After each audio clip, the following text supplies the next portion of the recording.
Olá, alunos da terceira série C. Vamos lá para nossa aula aqui. Vocês vão desculpando aí pelos erros, porque é a primeira vez que nós estamos fazendo isso, né? É novidade, é para todos nós professores que estão começando essas videoaulas, mas eu estou tentando fazer assim da melhor forma possível para ajudá-los.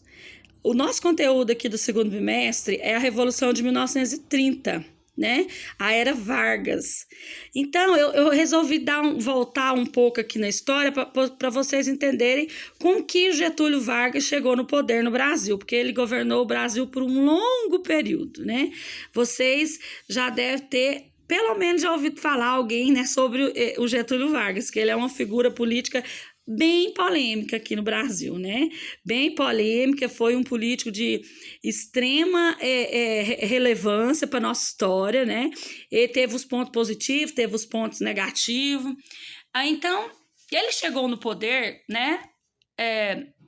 Através da Revolução de 1930. O que foi a Revolução de 1930? Por que é chamada Revolução de 1930? Porque o Brasil, nessa época, ele era governado, né, pelas oligarquias. Essa imagem aí, voltando um pouquinho antes aí, tá mostrando Getúlio Vargas aí no centro, né, junto com vários outros políticos.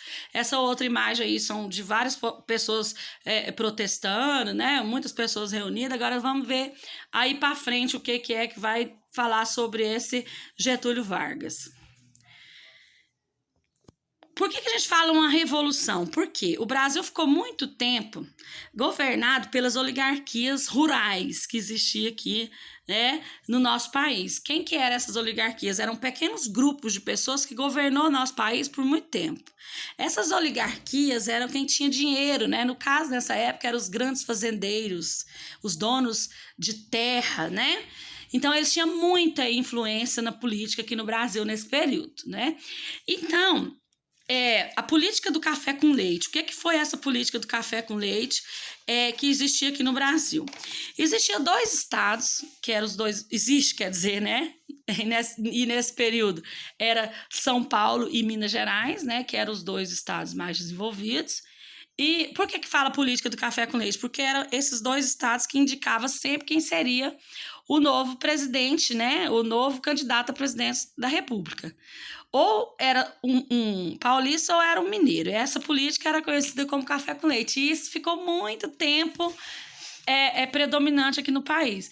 Então, os grandes fazendeiros, as oligarquias, né, dona das grandes fazendas de café em São Paulo e os grandes produtores de leite em Minas, né, os grandes fazendeiros. Então, sempre eles influenciavam essa política e indicavam quem seria o novo presidente.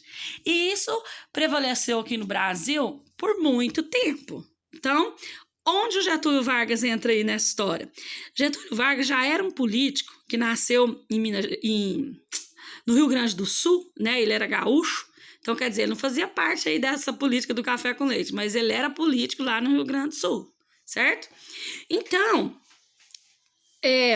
o presidente nosso nessa época era um homem chamado Washington Luiz. E quando terminou o mandato do Washington Luiz, ao invés dele indicar, né, dele deixar o estado de Minas, que era essa política que já existia, a indicar um novo presidente, não. O que ele fez? Ele indicou o Júlio Prestes, né, que era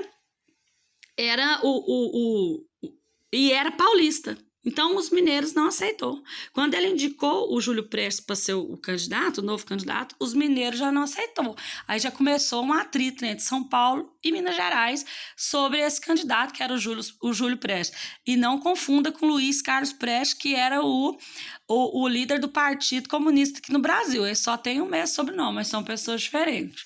Então, quando os mineiros descobriu, né, que o Washington Luiz tinha indicado o Júlio Prestes para ser o novo candidato, eles não aceitaram.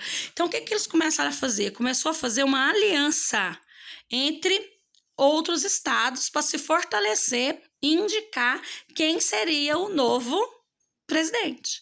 Então, é lógico que já começou um problema entre São Paulo e Minas. Então, o que os mineiros fizeram? Se alinharam, né? Fizeram uma aliança, né? Se aliaram ao governador da Paraíba e também ao Getúlio Vargas, que era político lá do Rio Grande do Sul. Fizeram essa aliança, chamada Aliança Liberal. O governo de Minas, da Paraíba e do Rio Grande do Sul. Então, aí o Getúlio Vargas já começou a arquitetar para ser o novo candidato à presidência da República. Logicamente que São Paulo não ia aceitar. Aí já começou uma briga entre São Paulo e entre essa aliança liberal, formada por esses 3 estados. Aí o que aconteceu? Vamos lá. Então já teve esse esgotamento da política do café com leite, a partir desse problema que teve entre esses estados, né? Então vamos lá. O Partido Republicano Paulista e Mineiro, igual eu falei, né, que já começou a ter o problema, porque o Washington Luiz indicou, né, o novo presidente, que era paulista ao invés de ser de Minas. Até aí eu espero que vocês entenderam a confusão que já deu por causa do Getúlio, que era gaúcho.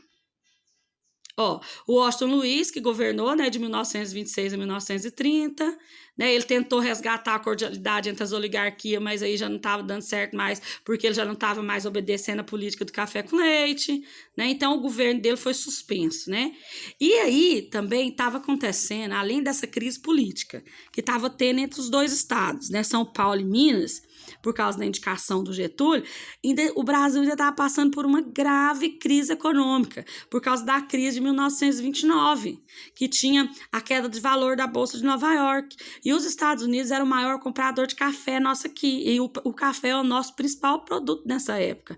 O Brasil exportava café para o mundo inteiro, e principalmente para os Estados Unidos. Quando os Estados Unidos quebra com a queda do valor da Bolsa de Nova York, ele deixa de comprar o café, e o nosso país entra numa crise tremenda. Então, no meio da crise econômica, ainda estava essa crise política, por causa da confusão de quem seria o novo candidato à presidência da República, certo? Olha só o que aconteceu. Lembra de eu falar para vocês que teve a aliança entre Minas, o estado da Paraíba e o Rio Grande do Sul com o Getúlio Vargas, que era gaúcho? Então, o vice do Getúlio Vargas na chapa, né, de presidente da República, era um homem chamado João Pessoa, e ele era do estado da Paraíba. Aí o que aconteceu? Um dia ele estava tomando café da manhã numa padaria na cidade dele, ele foi brutalmente assassinado. Quando ele é assassinado, que é o vice do Getúlio, começa uma briga, aí começa a Revolução de 1930.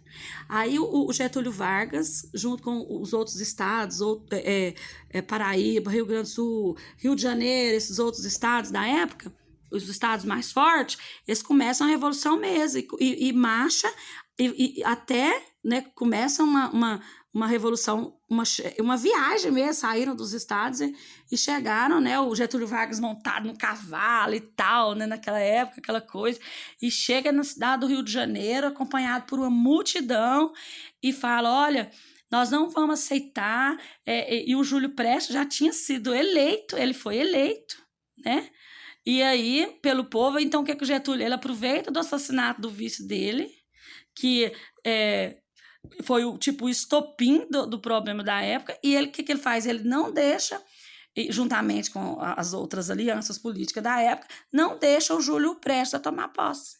Aí, porque nessa época a capital não era em Brasília, era no Rio de Janeiro, era onde era a sede do governo, que era o Palácio do Catete. Aí ele toma o Palácio do Catete e se declara como presidente, dando um golpe, né? Porque outra coisa, ele era aliado aos militares da época também, porque os militares na nossa história do Brasil, da política brasileira, eles sempre tiveram muita influência na nossa política, desde essa época aí, desde 1930, desde sempre. Então, ele juntou com os militares, com as alianças formadas, e foram todos para o Rio de Janeiro, que era a sede do governo, tomou o Palácio do Catete, o Palácio do Catete, que era a sede do governo na época, e se declarou presidente, mesmo não sendo eleito. Aí a proposta dele, qual era a proposta dele? A proposta dele era que ele ia ficar só por um tempo, por isso que a primeira fase do governo do Getúlio Vargas é a fase do governo provisório, né, que depois, na outra aula, eu vou dividir essa aula em 2, na outra aula nós vamos falar dessas 3 outras fases.